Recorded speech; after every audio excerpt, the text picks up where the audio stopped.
All right, folks, let's please keep your chatter outside so that we can get started for the District 2 candidates. Please don't make me call out your names for the people who are still standing and talking. Thank you so much. Thank you. Okay, just a reminder, candidates, that you're going to look at Amaya. And when you get to, you each will have a minute for responses. When you get to 30 seconds, she's going to put up the yellow card. When you're out of time, she's going to put up the red card. As you can see, I will cut you off. Please don't make me have to cut you off. Thank you. And we're going to jump right in if everyone's ready. Everyone's ready? Okay, we have 4 candidates, and we're missing somebody, right? James White. James White. Well, James, we're good? Okay, James is not coming. Too bad, buddy. All right, you ready? Okay. Geez, where do we want to start? District 2 is such a fascinating district from a transportation standpoint. There's so much happening in District 2. I am a District 2 resident, so I'm going to pay particular attention to your responses. Let's see, where do we want to go? Okay.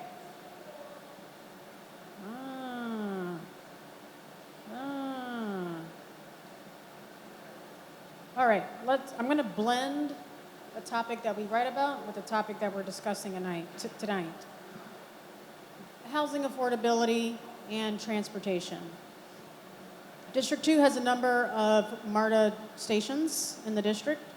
Talk to us about how you would work with MARTA on transit-oriented development in District 2 with the prioritization of affordable housing within those TODs, within those transit-oriented developments. And why don't we start with Alex? Hey everybody, my name is Alex Bell-Jones. I think when you talk about development, the first and foremost thing you need to talk about is accountability from our city and also our developers. I think we as citizens of the city need to have a louder voice when it comes to this sort of thing.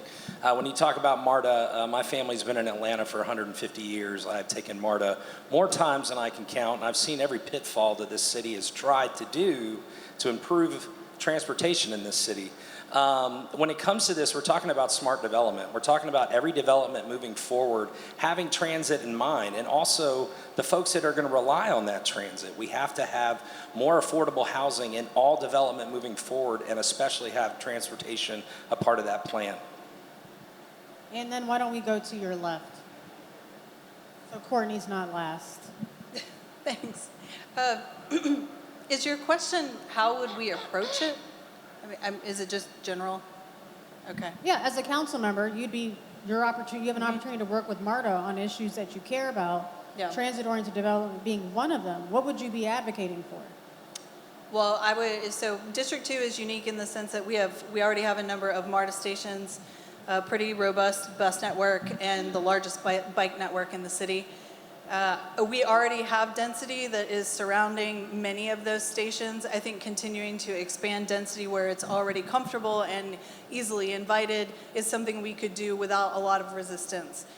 Where we will want to be creative is identifying where that transit overlay touches areas that aren't used to density, reaching out to the neighborhoods and helping educate them on what gentle density looks like, how you can easily incorporate 3, 4, 5-story buildings with multiple units that look like the scale of their neighborhood and create organic growth in the density in District 2.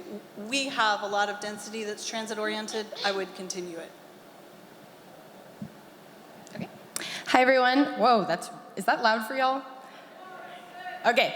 Hi, everyone. My name is Kelsey Bond. I think that housing and transit absolutely need to go hand in hand when it comes to affordability as well as reducing the city's climate footprint. We need to plan these things in tandem. For example, there was a recent development that was greenlit, Amsterdam Walk, very controversial, along the Beltline, and there were a lot of concerns about Monroe Drive getting really backed up in traffic. The perfect antidote to that would be greenlighting Beltline Rail as originally planned and voted on by residents about 10 years ago. So when we plan housing, very dense housing, without planning public transit from the very start, as well as walkability, we risk exacerbating our existing traffic programs. Traffic problems. We have workers getting pushed out of the city right now because it is increasingly unaffordable every single year, commuting long distances now from the suburbs because they can't afford to live in the city. We need to make sure that we are planning affordable housing along public transit lines. Thank you. Thank you. So when it comes to, first of all, my name is Jacob Chambers. Thank you all so much for being here. When it comes to transit-oriented development and how we get more housing and more destinations near MARTA, heavy rail stations in particularly, there are really two elements. The first is the transit-oriented development on land owned by MARTA and the transit-oriented development on private land near MARTA stations. So the first part, getting more transit-oriented development on land owned by MARTA, we saw it happen at the Edgewood-Candler Park Station, where the parking lot was redeveloped into a really nice combination of apartments and stores and restaurants. That needs to happen at the Inman Park Station as well. Also looking in Midtown, we have the Midtown and Art Center stations where the air rights above those stations can be sold for use in deeply affordable housing. And then reforming zoning so that it's easier to build, like Courtney was talking about, gentle density townhomes, duplexes, triplexes, as well as neighborhood scale commercial on the periphery of MARTA stations as well. Thank you so much. The next question is, how would you ensure students and youth have safe, accessible, and affordable options to get to their school, work, and play? Oh, we can start here and then work our way down. Okay. Sorry. So how would we engage youth in this process? I think our city and neighborhood associations alike need to do a much better job of reaching out to young people. This is something that we've been doing on the campaign trail, is reaching out to every potential voter, even if they've never voted in a municipal election before. We recently had a District 2 town hall that was actually held by Midtown High School students. I've also spoken to high school students that work at the Midtown High School publication because they're interested in the District 2 race. I think there's a lot of opportunity. I was a student journalism nerd myself, and I think there's a lot of potential to leverage these existing programs in high schools to engage students about what they would like to see from our city, do some civic education, and bring them into the civic process. Thank you. So it's amazing, even though I was here for the whole youth thing, I still heard it as you, even though you'd asked the question before. Getting young people around our city safely is extraordinarily important, especially when we have people who are young, who are on shared mobility devices, Lime scooters, bikes, riding their own bikes, trying to walk to school. The young people are showing us with their behavior what they want. And what they want are more opportunities to get around their city. That means protected bike and scooter lanes. That's an absolute necessity, and it's especially a necessity around schools, middle and high schools. People should be able to ride their bike to school. They should be able to walk to school. Additionally, I believe that every school in Atlanta should have a bike bus program for schools going as far down as elementary schools so that parents and children can ride their bikes together to school in a group of other people, so that there's safety in numbers, they have the ability to get to school safely, and it gets them out and exploring their neighborhood. Okay, so I have two young daughters. I'm a proud bike rider. I actually rode my bike here from Virginia Highland today. I don't recommend going down Freedom Parkway at 5 o'clock on a bicycle, but I'm here. I take my two daughters to school every day on the bike, and as the president of the Virginia Highland Civic Association, I knew we needed a better way of actually physically getting to the school. So I'm proud to say that we just opened a technical urbanization bike lane heading from 10th Avenue up to Virginia Avenue to Virginia Highland Elementary. So folks take it every single day. It's a safer alternative to get to and from school, and I'm really proud of that. So putting action to work. Just one quick question, Alex. Yes. Do you usually wear cowboy boots when you're cycling? I do. Okay.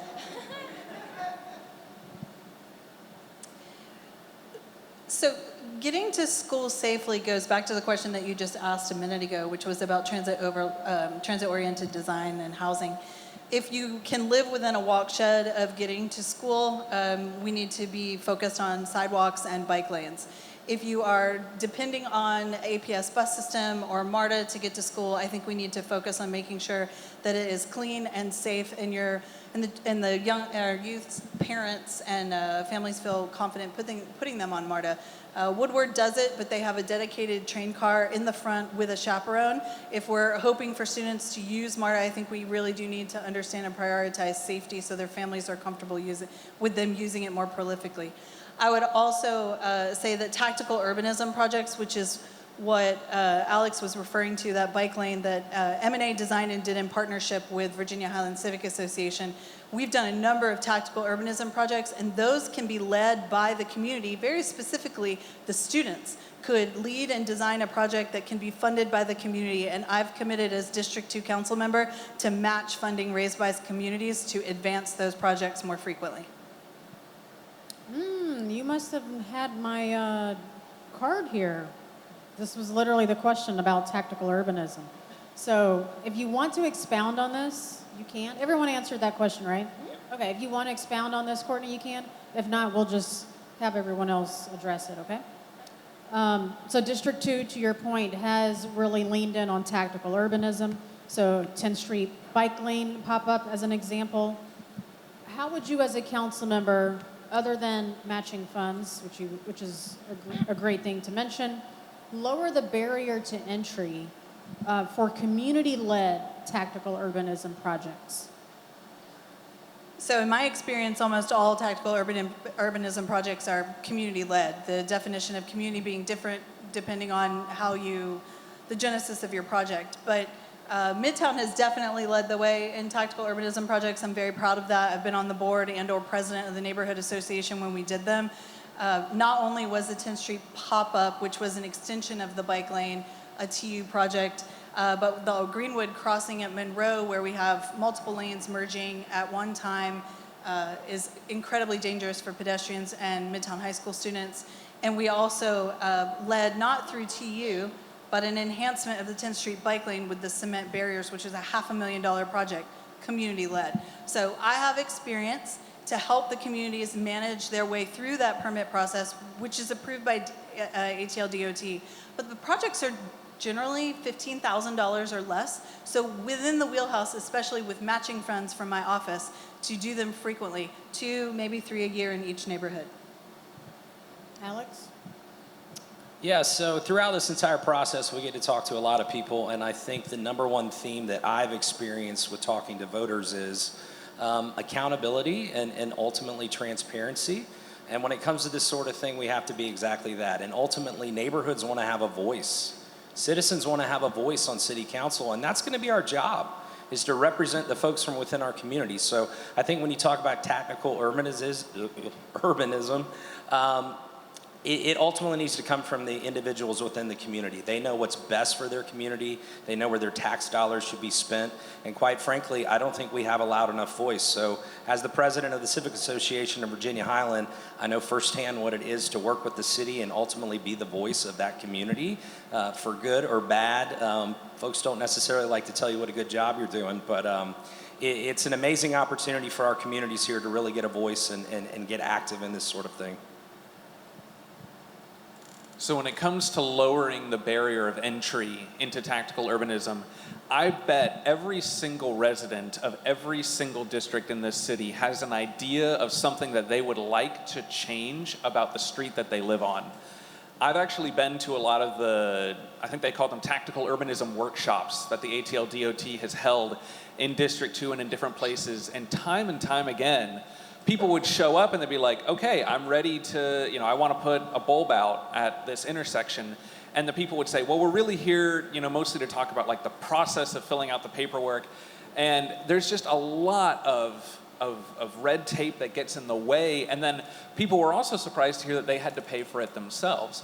So when it comes to lowering the barrier of entry, we have to be intentional about not just doing what we're doing now, which is holding meetings and informing people at neighborhood meetings, but actually going into the district and asking people directly, what is it that you would change, and finding the systemic issues, the roadblocks to making that happen, and simplifying the process.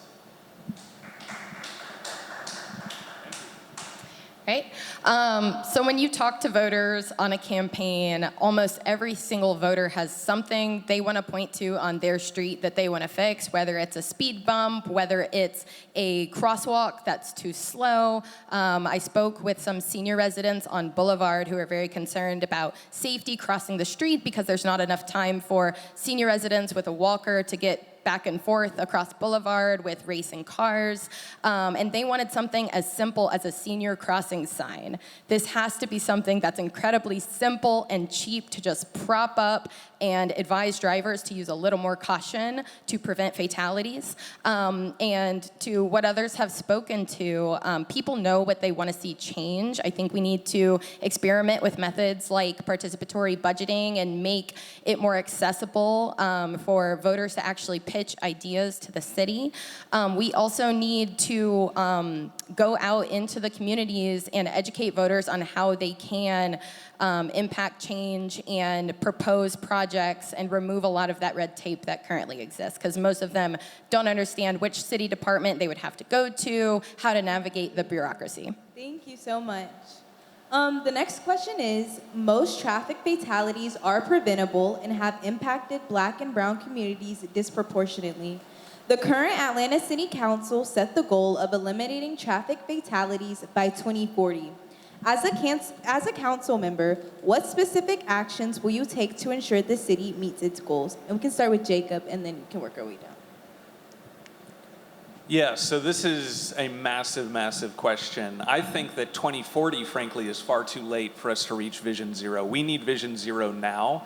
And for people who see Vision Zero as more aspirational and less realistic, I can tell you, there are cities in the United States who have recorded 0 traffic fatalities on their streets. We can do this. When it comes to preventing injuries, we need to look at the high injury network, which is a designated set of streets where most of the injuries and fatalities happen.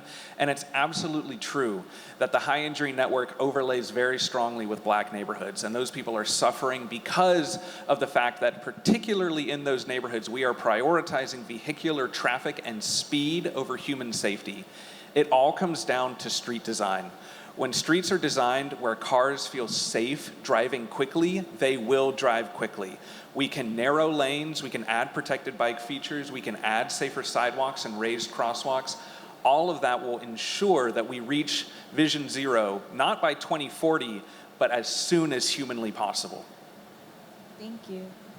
Yeah, so when you talk about Atlanta, a long time ago we gave up the notion that people are more important than cars. I don't know if you guys are aware, Atlanta started as a train depot. It was called Terminus. I mean, transportation is in our blood. It's at the core of who we are. Until the 1940s, we had one of the most extensive streetcar systems in the country. And then we gave up on all of that and we decided to go all in on the automobile. So when you talk about this, you talk about fatalities. I don't think folks in this community and in this city have enough options as far as ways to effectively and safely get around. When you talk about cars, I almost died today. I mean, you know, I must have yelled 4 or 5 times, share the road. You know, it's a very novel concept, but it's something that we have to instill in our youth. It's something we have to instill in everybody within this community, that there are alternatives to driving. There are alternatives to get around in this city. Start with your bike, start with your feet, start with your legs. You'd be amazed how far you can go. So the question is, how can I advocate as District 2 council person to ensure that our investment in safe transit is equitable? And I think the first thing to understand as District 2 council member is that you're in a major economic engine. So we have the ability to potentially create some interesting creative revenue streams that we could allocate to other parts of the city. So first and foremost, while I am there to represent District 2, I understand that I have an obligation to be supportive of my other colleagues on council that need investment in their neighborhoods, and we are responsible for lifting the entire city up. I've not met a council member on the dais that doesn't intimately understand the repairs that they need in their district. What they need is the funding allocated. So I would use the budget process to lean in with DOT to understand the distribution of funding throughout the city, and also leverage our economic momentum in District 2 to create additional revenue streams, which I will not share because it's my bold idea. And I'm waiting for that question. Thank you. Sorry. Can we repeat the question? Yes, it was most traffic fatalities are preventable and have impacted Black and brown communities disproportionately. The current Atlanta City Council set the goal of eliminating traffic fatalities by 2040. As a council member, what specific actions will you take to ensure the city meets its goals? Yeah, so traffic fatalities are a public safety issue. Car fatalities are actually one of the leading causes of death in the United States, and this does disproportionately impact Black and brown Atlantans and working class neighborhoods. And we talk a lot in the city of Atlanta about public safety. The police budget takes up the largest portion of our general fund, and yet we are not allocating that same amount of tax revenue to making sure that our streets are actually safe and pedestrian friendly, safe for bikers, safe for scooters, safe for folks in wheelchairs and walkers. This would be the #1 way that we could impact the death rate in Atlanta. And I think that we need to spend more money on Vision Zero and actually implementing these projects and prioritizing them. Our city budget says a lot about our values and priorities as a city. We need to make sure the next budget session that ATL dot is fully staffed, because of a lot of the problems with project implementation come down to a lack of project managers and a lack of adequate staffing.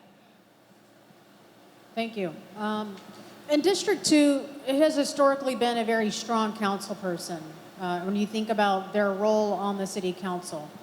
So, for example, Amir Faroqi, who was the District 2 representative until he stepped down this past summer, was a very clear watchdog, I would say, over the more MARTA funds.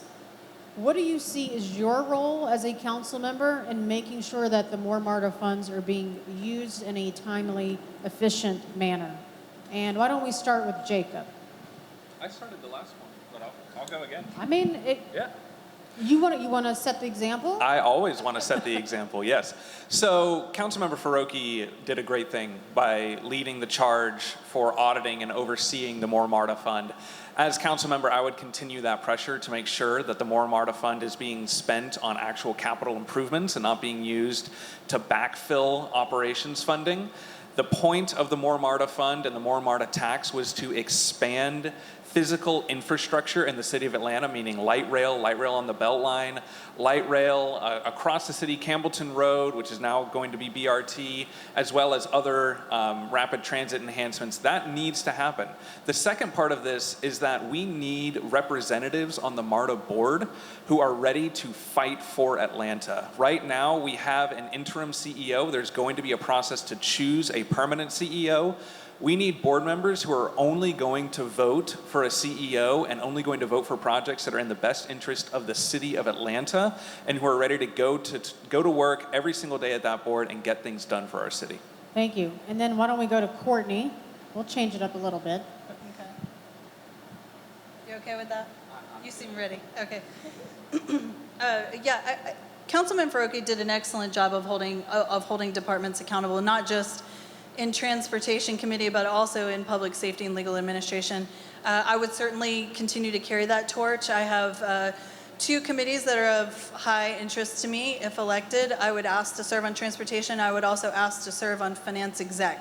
And this particular topic touches both. I agree with Kelsey that you can tell a lot from a budget. I have a finance background, and you can follow the personality of a budget to see where a city is prioritizing. You can also find inefficiencies in the ability to create value. I think on Transportation Committee, I would continue to hold the reporting agencies accountable. MARTA is a dual report.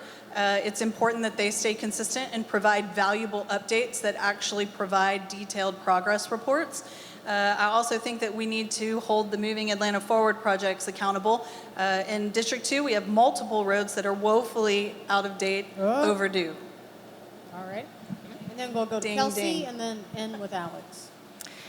So to ensure, oh, sorry, I feel so loud. Accountability for MARTA, I think we need much better proactive and clear communication between MARTA and the city of Atlanta. This means that the city needs to set incredibly clear expectations for what they want to see in progress reports. I think we need more regular reporting and more transparent updates to the broader community who have been paying taxes on more MARTA projects for about a decade and waiting to see improvements for several years. I think we need more community education and dashboards and data reporting on where these projects are and what our money is going. We need to make sure that MARTA is spending our tax dollars wisely, but this communication has to go both ways between the city and MARTA. Yes, so quite frankly, MARTA's got to get smarter. I know it's an old saying, but yeah, I know I said it. I'm sorry, guys. Dad jokes. I am a dad. No, quite simply, guys, I think the word of the evening is transparency. And when you talk about the One MARTA Fund, you're talking about millions and millions of dollars that we as citizens of this city were told were going to be used for MARTA expansion. We're going to be used to proliferate how good MARTA is and where it can go and how many Atlantans it was going to reach. They haven't spent that money. What are they doing with it? And I think this is an overarching problem with a lot of government, not just at the national level, all the way down here at the local level. That's your money. That's our money. Like, where's it going? And quite simply, when it comes to MARTA, they have promised a lot and they have really undelivered, and we've got to do something about that, period. Thank you so much. Now we're going to move on to our lightning round. You will have 15 seconds to answer the question prompted. Again, look to Amaya for your time check, and I'll start the first question. The first question is, what is the #1 transportation/mobility challenge facing your district? And then we can start with you and work our way down. I would say this is more of a solution than a challenge, but I do think that we need to begin rail construction on the East Side Trail. I think this would have the single largest impact on Atlanta's transit future in the coming decades. Thank you. Single largest challenge right now, I would say, is a lack of frequent bus service. It's extremely infrequent in D2. Thank you. Yeah, I was going to copy that. Quite frankly, y'all, there's too many people in the city that are relying on buses that just don't have any reliability on it. I used to own 2 restaurants. The majority of my staff relied on bus transportation to get to work. It would take them hours sometimes. Sometimes they wouldn't even arrive at all. I think it's speed to delivery. We have a number of projects that are designed and are 10 years overdue. We have a BRT line, dedicated lane BRT line on North Avenue that's designed that hasn't been implemented. I think speed to delivery is our greatest challenge. Thank you. The next question is, what's the boldest transportation idea you would champion on council if you knew you'd get the votes to pass it? And then we can start with you in the middle and then. Me? Oh, no. No, Alex. Yeah. Okay. Yeah, so in District 2, we have the East Side Trail of the Beltline. We have an easement there right now that is currently being unused. And if the city's going to decide not to put light rail on that, I don't want that land to go unused. I have 2 daughters. I do not take them to the Beltline on the weekends. I think it's highly too dangerous. So I want to take that easement and turn it into a bike lane. So the boldest idea that I could get past, if it were up to me, the MARTA map would look like Tokyo. That's the boldest I would go. I think there's a lot of cool potential ideas. I would like to see a real robust light rail network across the city of Atlanta, like Berlin, I think is a really cool example of that. Courtney, this is the question you've been waiting on. I did not think it was going to be the 15-second answer. Okay, I'm going to do it really fast. I would reinvent curbside management. From load-in to loading zones to Uber drop-offs to parking, we have an ability to create revenue at the curbside. I would create a participatory budget program out of that where 80% goes to the general fund and 20% stays in the district for infrastructure improvements, including bike lanes and sidewalks. Thank you. Okay. Let's see. Lightning round. Oh, goodness gracious. I have like 50 questions I want to ask, but what can I get you to do in 15 seconds? Okay, here's one. If you could name someone to the MARTA board, who would it be?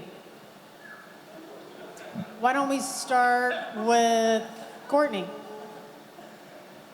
Should I say Rebecca Serna?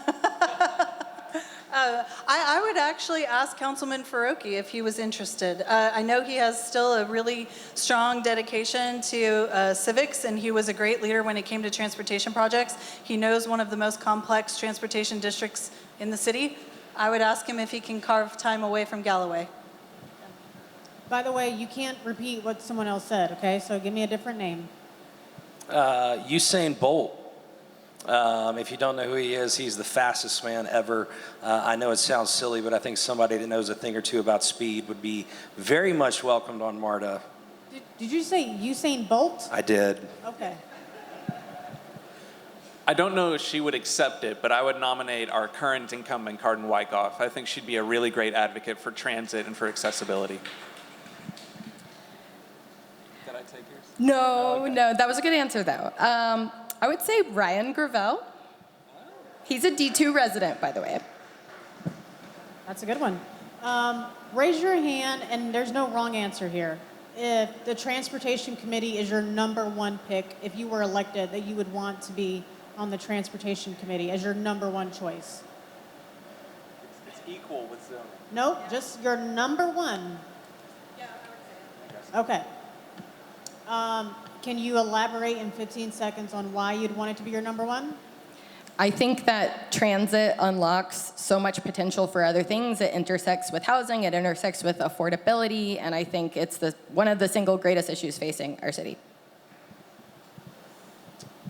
I think transportation is one of the most complex conversations to have. It's tied up in a lot of emotion and the way that people experience their city. I think it takes someone like me who has 12 years of experience working within the community to make sure that we're articulating and communicating and educating in order to get to a decision. Can I do 15 on my? Nope. And then we're going to do one audience question that's 1 minute. So District 2 we talked about is so different from other districts in the city, but as a council member, you would be working with the rest of the council. So recognizing what District 2 needs might be different from District 7 or another, how would you work with your council members to help them think through transportation projects? Because we know that if I'm a cyclist, I don't stop at the border of District 2, I'm going into another district. So how would you work with your other council members to really connect the city seamlessly across districts? And how about we start with Kelsey? So District 2 is interesting because we're the smallest, densest district, and I think we overlap with 4, 6, 5, 1, and 3. So that's quite a lot. We're, right in the heart of Midtown, where there's definitely a need for connectivity with other parts of the city. I would say that, I've spent a lot of time on the campaign trail meeting with other incumbent council members and talking about their district's needs and trying to understand how they differ and where our values overlap and projects that we could see ourselves collaborating on. And I think that, we need to view our role on city council as not just serving our district, but serving the entire city. These districts are kind of fake borders that we made up, and we should seek to serve every person in the city of Atlanta and, make sure we're building a future that works for everyone that's not exclusive to people who can vote for us. Let's go to Alex. Yeah, so this is a public office, right? And your job as an official, an elected official, is to represent the voice of everyone, not just what you believe in and what your supporters believe in. And I think that is incumbent and absolutely paramount here on City Council. We're ultimately a voice of 15 neighbors that live in this city and love this city and want to do what's best for this city. So you have to treat each other neighborly. You have to work alongside one another. And ultimately, that's what I plan on doing. I have an amazing ability to collaborate.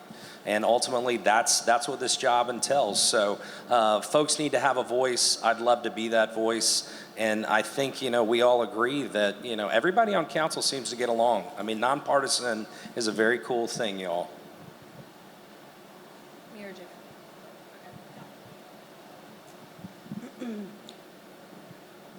So how would I support them? I think the greatest way to do that is definitely maintaining good relationships. One of the things I've developed over the last 12 years is a strong working relationship with the vast majority of the current dais. If you're following the election, you know a lot of people are incumbents and many are not opposed. So I would come into my service as your council member, as the District 2 council member, with already some very well-established relationships to just get the ball rolling. I also think that I would defer to their expertise in their district about what is good for their district, but I would also use our experiences in District 2 with having essentially one of everything to share how it could work differently, to ask them to stretch, to ask them to connect, to ask them to help us create what I believe is a far more robust and useful transportation network, which in our core areas can look like heavy rail and light rail and bike lanes and all the modes, but as you move out into the periphery, it may only look like certain modes. So helping them understand how to stretch and connect, since we're a central core with every mode. Is this the last question? Maybe. Okay. You're not going to let me get my pitch in at the end. Okay.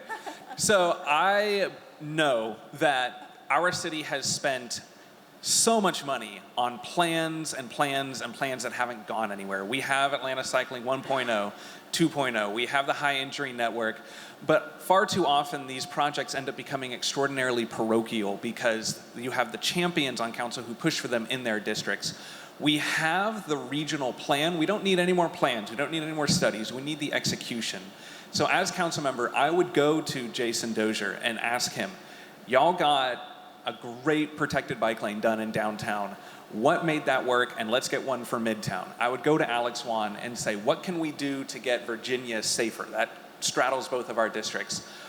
We need a regional connected network, and part of that is leaving behind the parochial nature of transportation networks and truly embracing a connected future. And we're going to have to do that by working together with other council members and getting these things done. Just because you asked, Jacob, I will add in one more question, okay? We talked a lot about transportation. What is the one issue other than transportation that you think is directly connected to it, but we don't talk about it enough? And why don't we start with you? Don't talk about it enough. Well, so the one issue that's the most directly connected, it's absolutely the zoning code and affordable housing. These things go together like peanut butter and jelly or peanut butter and chocolate, depending on which way you swing. At the end of the day, people use transportation because they want to go from where they live to where they work or where they study or where they spend time with their friends.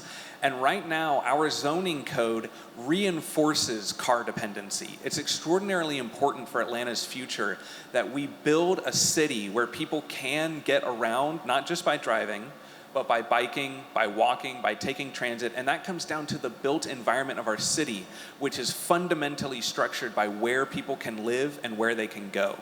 If you are also passionate about this like I am, I encourage you to join my campaign at jacobforatlanta.com. Early voting is open now. Nicely done. Kelsey. Jacob's thing distracted me. Can we repeat the question? So we've talked about transportation as the key issue today. What is what is an adjacent issue that is connected to transportation that we are not talking about enough? Yes. So I would say housing, but I'll change it up and say labor. I've spoken to a lot of service workers. My background is I'm a labor organizer. I helped organize the first union Starbuckses in Midtown. So a lot of the folks I've talked to on the campaign trail are low-income service workers who cannot afford cars, and so they're entirely dependent on public transit to get around the city. This is why public transit is an affordability issue at its core. We need to plan it alongside housing, but we also need to keep in mind who is dependent on public transit. And if we are not providing public transit solutions, we're requiring low-income workers to take expensive Uber rides to work every single day, which is just completely unsustainable. We need to stop relying on Uber as a crutch and actually invest public dollars in public transit solutions. Thank you. Alex? Yeah, I'll say something different. I think something that goes hand in hand with MARTA is public safety. Unfortunately for us, MARTA has a negative connotation of not being safe. And quite frankly, the only way we can really combat that is to change people's minds by giving MARTA PD, by giving APD more access to MARTA, by giving more riders the assurance that this is a safe alternative. I mean, MARTA is safer than your car, period. Most people don't think that. You go outside the perimeter, people, the first thing they talk about is the traffic and how unsafe Atlanta is. MARTA is a great alternative to both of those things. So public safety is huge for me. I have 2 daughters.